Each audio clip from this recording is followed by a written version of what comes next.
Hallo zusammen, ich zeige euch heute meine Septik. An der Septik habe ich meine Approbation gemacht. Jetzt bin ich Doktor Septik. Also vielleicht zuerst ist halt noch nicht fertig. Also der Abfluss ist noch nicht fertig. Das ist hier kommt das Wasser von der Septik raus nach der Reinigung. Das ist so ein kleiner Teich. Und da ist der Abfluss. Ich zeige euch vielleicht noch Bilder vom Sommer, dann sieht man das ein bisschen besser. Da habe ich schon mal gefilmt. Hier fließt dann das Wasser ab, aber im Sommer ist er meistens trocken, dieser Kanal, weil das meiste Wasser schon verdampft von der Wärme. Und geht hier rüber und dort raus. Und draußen steht so, wie sagt man dem? So Ringe. Und das ist dann, wie sagt man dem? Da kommen wir jetzt nicht in den Sinn. Gully, wir sagen Gully. Das da ist mein Brunnen. Ich habe den momentan offen, weil ich da noch an etwas am Testen bin. Der soll angeblich irgendwie, ich weiß jetzt nicht mehr genau, 50 Meter oder sowas sein, tief. Ob es wirklich glauben soll, bin ich mir nicht so sicher, weil wir haben ja pro Meter bezahlt und ich konnte das ja nicht nachmessen. Auf jeden Fall, da kommt der Strom rein und da an diesem Kabel, das da hier runter geht, da hängt die Pumpe dran. Das ist da sicher so 1,5 Meter lange Silberrohr, Nassos, eine Tauchpumpe, die ist im Grundwasser und pumpt von dort unten das Wasser hoch.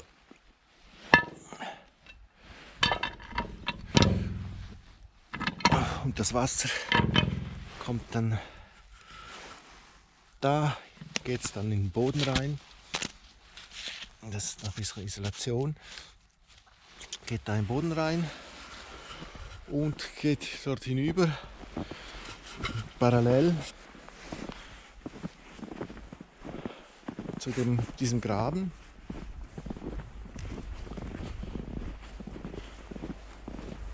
Und geht da in einer Kurve da ins Haus rein.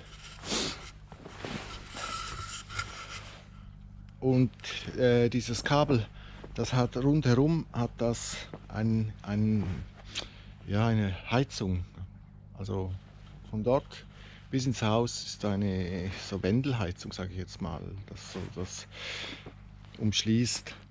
Und die wird aktiv, hat irgendwie gesagt, irgendwie ab 3-4 Grad beginnt das zu wärmen.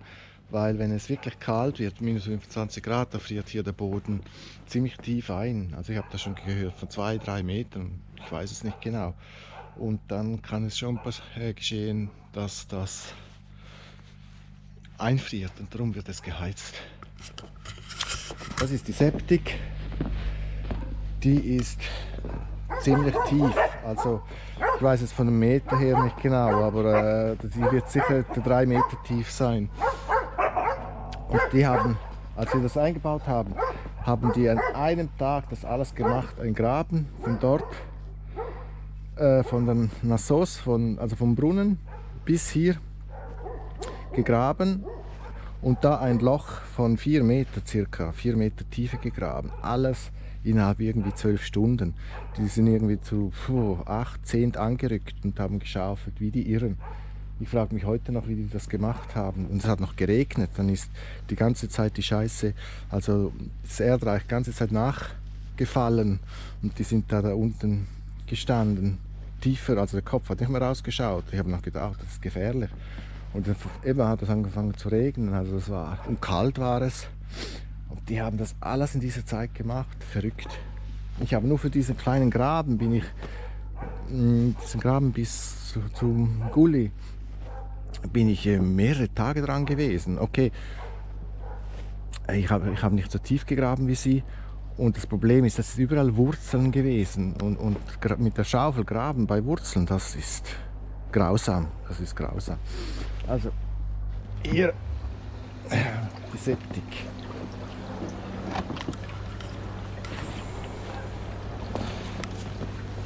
Das da ist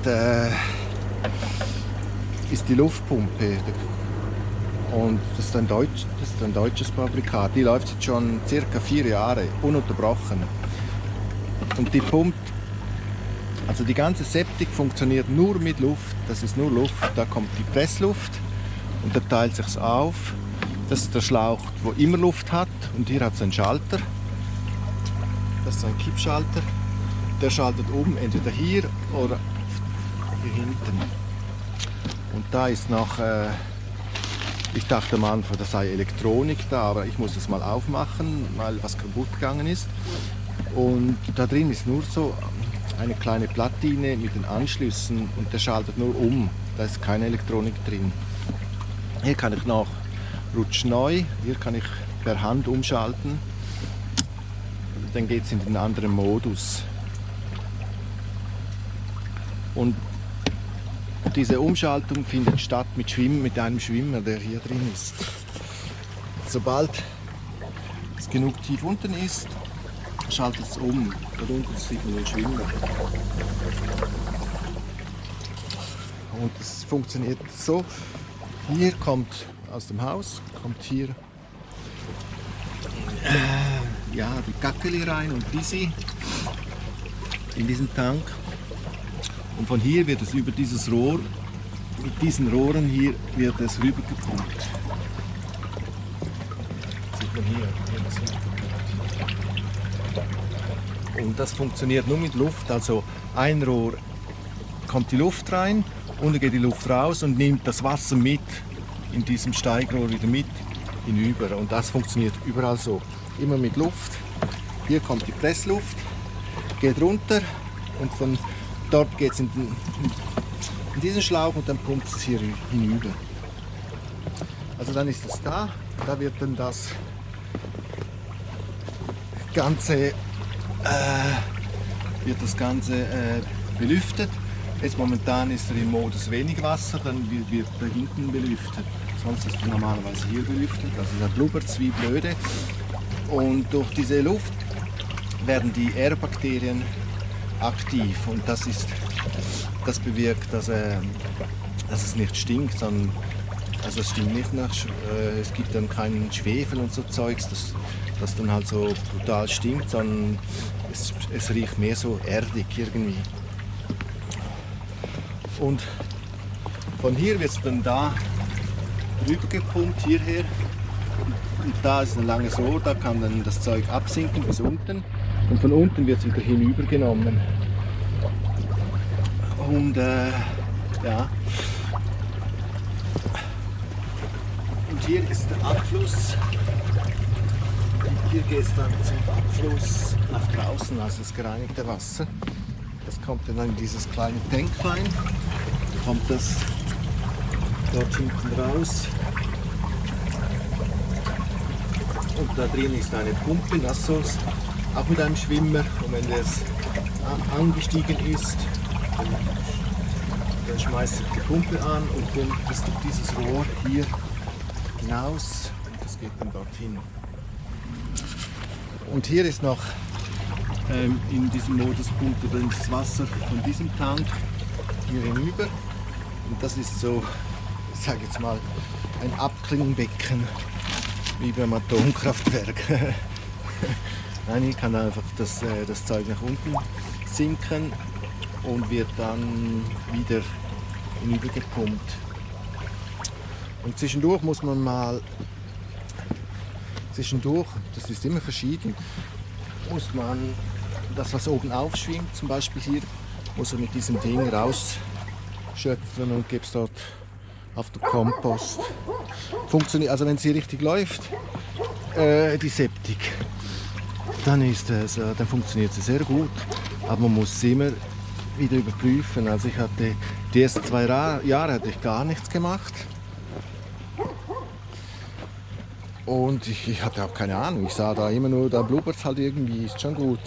Aber dann stellte ich fest, dass sie nicht mehr richtig funktionierte, dass es begonnen hat zu stinken. Und dann habe ich festgestellt, dass es aus diesem Weiher stinkt. Der hat jetzt Gackeri rausgepumpt. Und das ist, weil sie irgendwie verstopft war, ist das Wasser da hier so hoch gestiegen, dass es rübergeflossen ist. Und dann habe ich sie die ganze Septik ausgepumpt, geschaut, gemacht, getan und immer wieder ein Stückchen mehr verstanden, wie sie funktioniert. Ja, und jetzt endlich läuft sie wieder perfekt. Aber ich bin da, ich weiß nicht wie viele Stunden dran gewesen, mehrere Tage zusammengezählt. Ja, das ist meine Gackeli-Reinigungsmaschine. Cool, ist cool. Und braucht auch nicht viel Strom. Diese Pumpe braucht nicht viel Strom. Ja, das brauche ich gar keine Kanalisation. Okay, Septik. Und die ist dann ein bisschen isoliert. Und wenn sie zu ist, durch ich sage jetzt mal, diesen Verarbeitungsprozess,